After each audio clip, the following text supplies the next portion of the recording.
exercise portion for this lower quarter case, we're going to start with prone press-ups for the patient since we worked on extension and gaining some of that for standing and walking. And this would technically be a therapeutic exercise since we're laying down for this. I'll probably have the patient do at least 10 of these every hour and at home for best results. So I'm going to have you press up just as far as you feel comfortable going. You don't need to push through pain or stiffness, okay? So I'm going to have you press up and back down. Good. Good. I monitor how we're doing. Try to make sure we relax the legs and the back to get a little bit more of that range of motion without muscle guarding. Good. So we would do a full 10. Good. Relax down. And then after that, we're going to try to stand on up and do it in standing as well as our second exercise. Let me have you come on up to standing. And I'll have you face the window. Good. So now in standing, we get the hands on the hips, and we're going to just do some more extensions to improve weight-bearing extension now. So I'm going to have you lean back. Good. And again, we're going to try at least 10 of these, doing them at home every hour if we can, to try to reduce and keep the inflammation and swelling down to a minimum.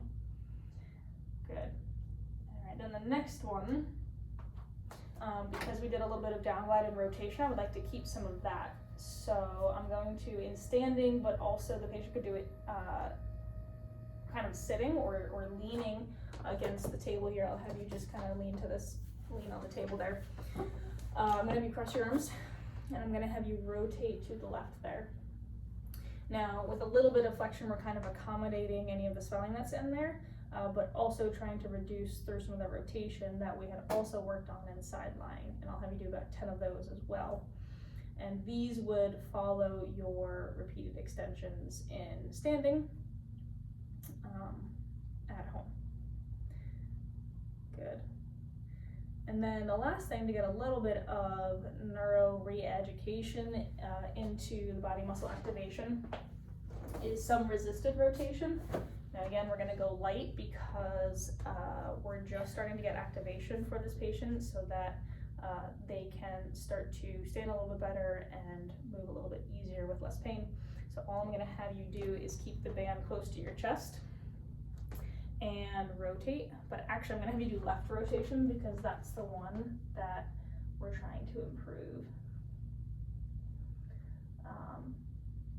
And actually I'll have you do 10 here, and then we could always add maybe even eccentric left rotation. A little bit of that resistance there. So let me have you face that way first. And I'll just have you rotate your chest. Good. And we would probably do 10 of these at least, maybe 2 sets, building up as to what's tolerable, comfortable, going up to 15 or even 20, or as many as the patient can tolerate, or what feels good, really. Good, let me turn around, let's try the other one as well, where you're starting here and then you're turning that way a little bit, letting the band pull. Good. Again, same thing, starting with 10, building up to 15 and 20 as he feels comfortable and can move more. Good. Perfect. All right, that concludes our exercise portion.